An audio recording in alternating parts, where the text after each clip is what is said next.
তুই এইখানে কেন আসছস? আজ তোর রক্ষা নেই, আজ তোর শেষ রাত। হি হি হি হি হা হা হা। আমি আল্লাহর নামে এইখানে এসেছি, তুই আমার কোনো ক্ষতি করতে পারবি না দুষ্টু জিন।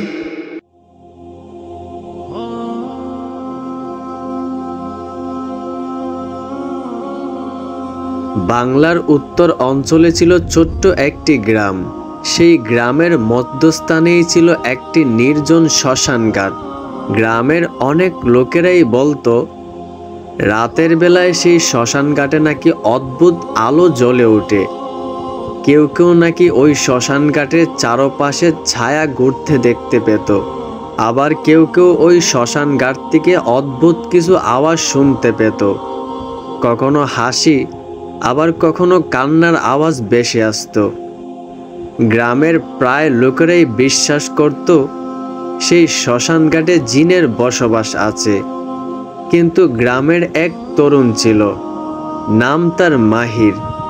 সে এইসব বিষয়কে কুসংস্কার বলে মনে করত। সে মনে করত জিন থাকলেও তারা আল্লাহর ইবাদতের ঘর ছেড়ে শ্মশান ঘাটে থাকবে কেন। সে এইসব গুজব মনে করত। এক রাতে মাহির ও তার কয়েকজন বন্ধু মিলে শ্মশান ঘাটের পাশেই একটি রাস্তায় বসে আড্ডা দিচ্ছিল।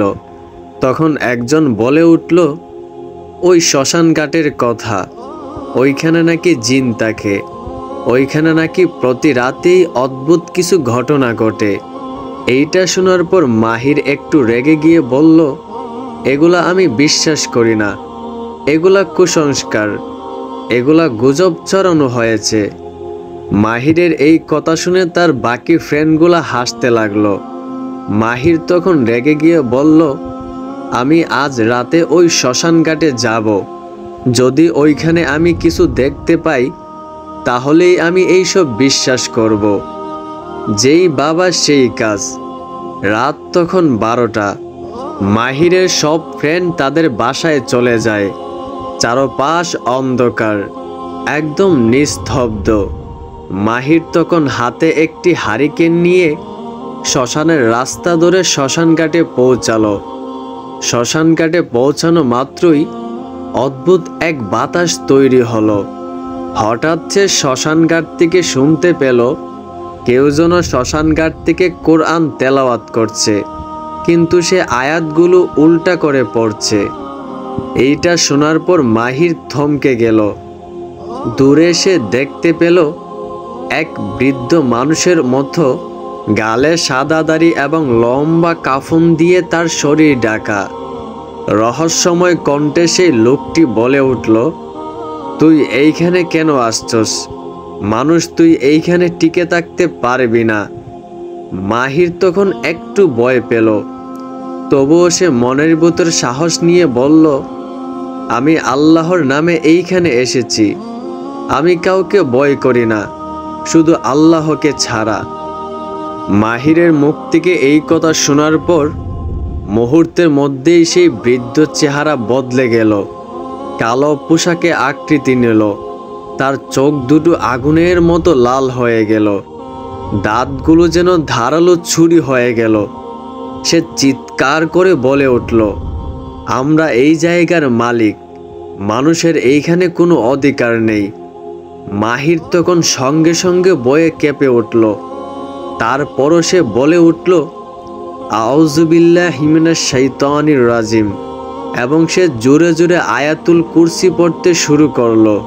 মাহির কুরআন তেলাওয়াত শুরু করতেই জিনটি ভয়ঙ্করভাবে আওয়াজ তুলল। মাটি যেন কেঁপে উঠল, কিন্তু মাহির থামল না। সে আরো জোরে জোরে কুরআন তেলাওয়াত করতে শুরু করলো। এক পর্যায়ে সেই কালো পোশাক পরা লোকটি কাঁপতে লাগলো। মাহির তখন আরো জোরে জোরে কুরআন তিলাওয়াত করতে লাগলো। এক পর্যায়ে সেই জিন চিৎকার করে বলে উঠল, থামো, এই আয়াত আমাদের জ্বালিয়ে দিচ্ছে। মাহির আরো জোরে পড়তে লাগলো। শেষ পর্যায়ে সেই ভয়ঙ্কর জিনটি আস্তে আস্তে কুরআনের তেলাওয়াতের সাথে মিশে গেল। হঠাৎ করেই সে জোরে চিৎকার করে অদৃশ্য হয়ে গেল। এইটা দেখার পর মাহির আর এক সেকেন্ডও শ্মশান ঘাটে দাঁড়ায়নি। সে সাথে সাথেই বাড়ি ফিরে। তার পরের দিন সকাল হতেই গ্রামবাসী এই ঘটনা মাহিরের মুখ থেকে শুনতে পেল। সবাই অনেক অবাক হয়ে গেল। মাহির তখন বলল, ভাই ও বোনেরা, জিন সত্যি আছে, কিন্তু তারা আল্লাহর সামনে দুর্বল। আমরা যদি নামাজ পড়ি ও কুরআন তিলাওয়াত করি আর দোয়ার মাধ্যমে আল্লাহর কাছে সাহায্য চাই, তবে কোনো জিনই আমাদের কোনো ক্ষতি করতে পারবে না। গ্রামবাসী তখন সিদ্ধান্ত নিল তারা আর কোনো ভৌতিক কুসংস্কার বিশ্বাস করবে না, বরং তারা নামাজ পড়বে, কুরআন তিলাওয়াত করবে। তারপর থেকে সেই গ্রাম বদলে গেল। গ্রামের মানুষগুলোও বদলে গেল। সবাই নিয়মিত নামাজ পড়তে শুরু করলো। সেই শ্মশান ঘাটেও আর কেউ অদ্ভুত কোনো ঘটনা দেখতে পায় না। এইভাবেই সেই গ্রামটি একটি পবিত্র গ্রাম হয়ে ওঠে। তো গাইস, যদি আপনাদের কাছে ভিডিওটি ভালো লেগে থাকে তাহলে অবশ্যই ভিডিওতে একটা লাইক দিয়ে যাবেন। ভিডিওটি কেমন লেগেছে অবশ্যই কমেন্টের মাধ্যমে জানাবেন। আর এইরকম ভিডিও প্রতিনিয়ত পেতে আমাদের এই ইসলামের রহস্য চ্যানেলটি সাবস্ক্রাইব করে রাখবেন এবং পাশে থাকা বেল আইকনটি বাজিয়ে দিবেন।